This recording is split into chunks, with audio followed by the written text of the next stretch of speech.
Okay, artists, in this very last and really brief demo for the watercolor project, we're just gonna pause and talk about backgrounds. So the goal in this project is to have had a really controlled portrait using lots of techniques, layers, and blending, and high detail. And then you wanna combine it with a really loose and sort of abstract background. And the background might use some of the special effects that we did back when we were doing those exercises.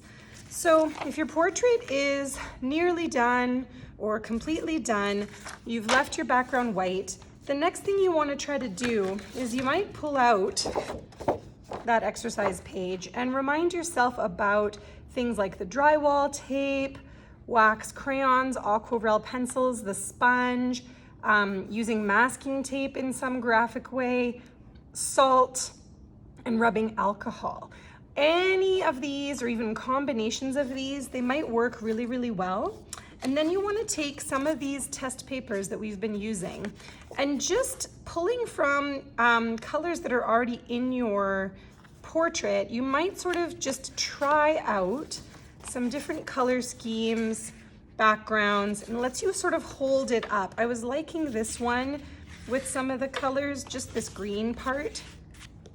And then so I went ahead and made a larger swatch of a green, which I think will be sort of a neutral but nice color to partner with the yellows and the greens and browns and this blue-gray that's already in place. So I'm sort of thinking I'll be something like this when I go to do my background, but your background might be a blend of a couple of colors, right? Using wet and wet. It might go in a graded wash from a darker to lighter or vice versa. You get to decide, but definitely practice a few different options and set them down on your board. Maybe take a picture with your phone and you'll figure it out.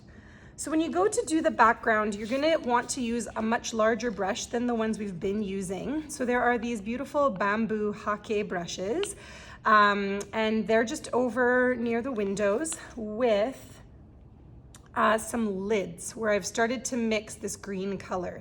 So you, as you go in, you're gonna need to mix up a really good amount of whichever color you choose. So I had been pulling here my blues into the greens, but I wanna have a lot of it to sort of help fill that background. So this might take some time. You're really loading it up and giving yourself a lot to work with.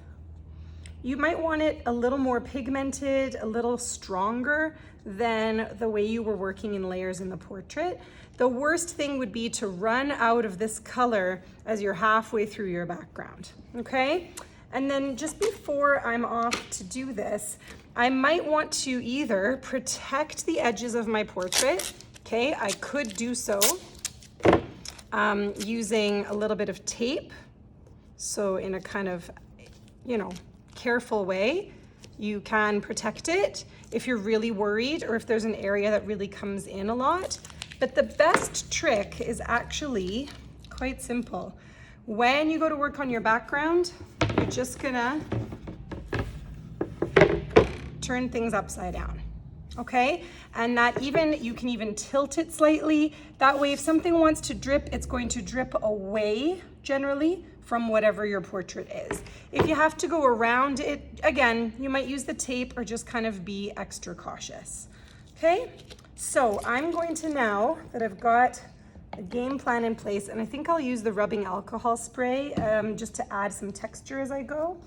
I might start with either the biggest brush that was part of my original set, and that could work really well. So I'll start to come in with that.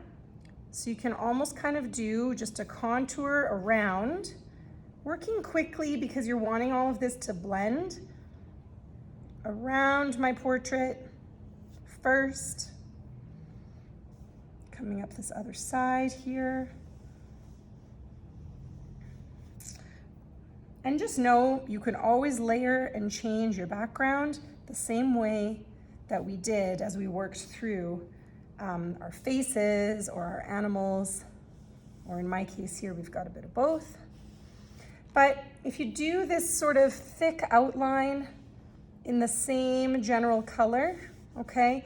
It's at least not going to be as likely to bleed in as we start to build the background, right?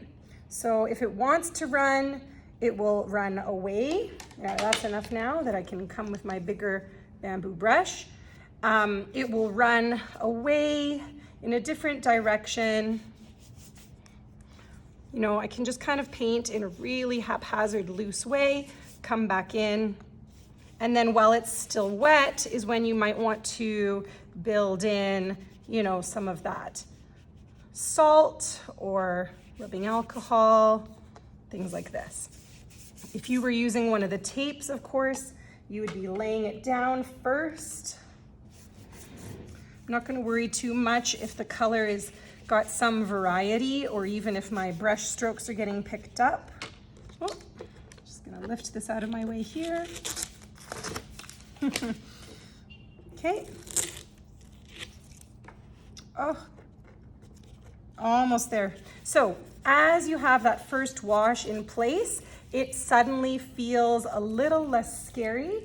And this is where you may want to suggest, you know, if I want this to have the feeling that perhaps this portrait is outside and there's the feeling of trees behind, you can see how building into that background, it can start to give me that. Giving myself a few different colors. Maybe I want to intensify the green lower down.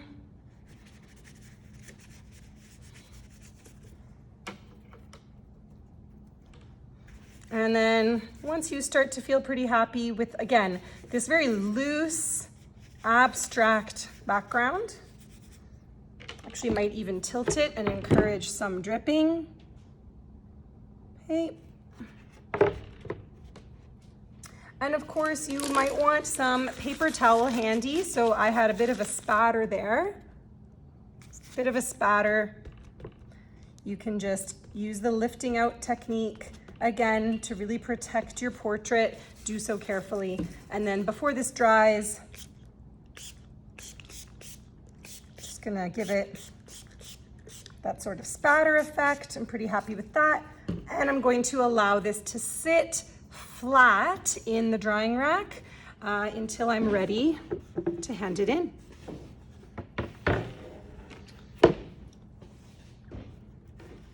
So, good luck with your backgrounds, guys.